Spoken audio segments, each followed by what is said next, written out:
Tensions between the two countries escalates just a day after the Ministry of External Affairs has issued an advisory for Indians living in Canada to stay alert, stating that Hindu Canadians are soft targets. Indian origin MP Chandra Arya has urged the community to stay calm and vigilant. Arya has slammed the Khalistani supporters and expressed his reservations about how, in the name of freedom, and in the name of freedom of speech here, glorification of terrorism and hate crimes targeting religious groups are being allowed to persist. In fact, meanwhile, according to sources, ISI agents present in Canada have held a secret meeting with the people of Khalistani groups in Vancouver.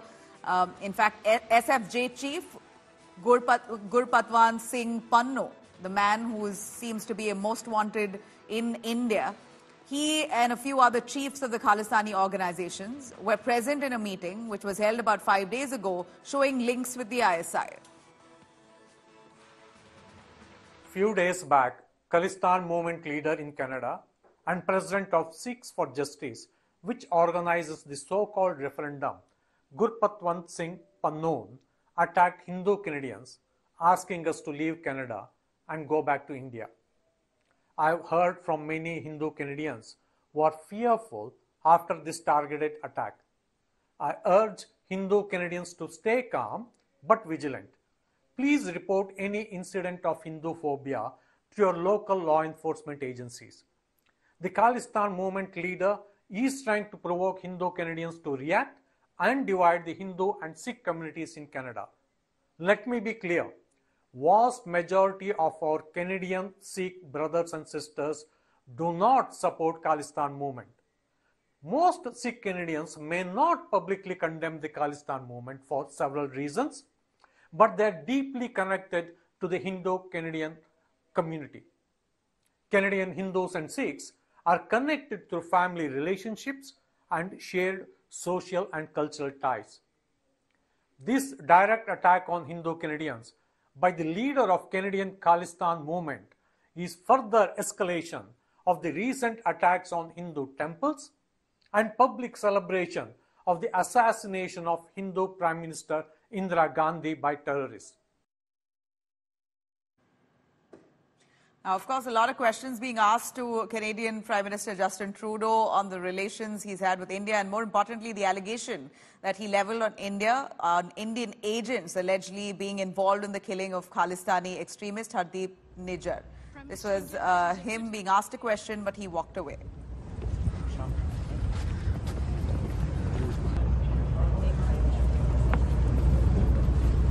Prime Minister, India has rejected your allegations.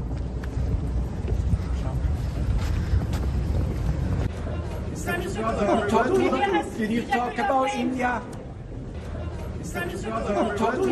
Did you talk about India? Did you talk about India? Did you talk about India? Did you talk about India? Did you talk about India?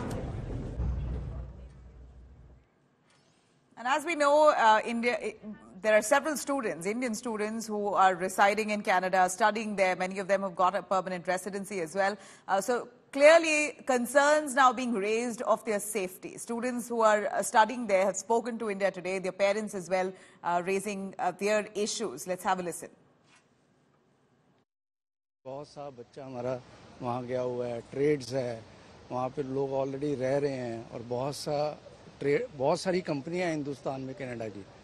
सो ये खत्म होने में ही दोनों countries का फायदा है। वहाँ पे जो भी हो रहा है हमारी जो गवर्नमेंट के बीच में हो रहा है वो ठीक हो जाए कि जो भी वहाँ पे रह रहे हैं लोग उनको थोड़ी घबराने की जरूरत ना पड़े, क्योंकि जो यहाँ रह रहे हैं उनकी फैमिलीज को भी थोड़ा सा होगा कि वहाँ पे जो हमारे फैमिली मेंबर्स है कहीं उनको दिक्कत ना आए कुछ रहने की, तो इसलिए हम चाहते हैं कि सब ठीक हो जाए जो भी दिक्कतें हैं उनके। How the strained relationship between India and Canada is going to impact the immigration business?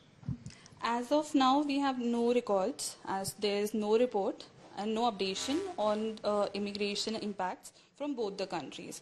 So till we receive anything formally, we cannot comment on that. Right now, immigration is going as it was going before.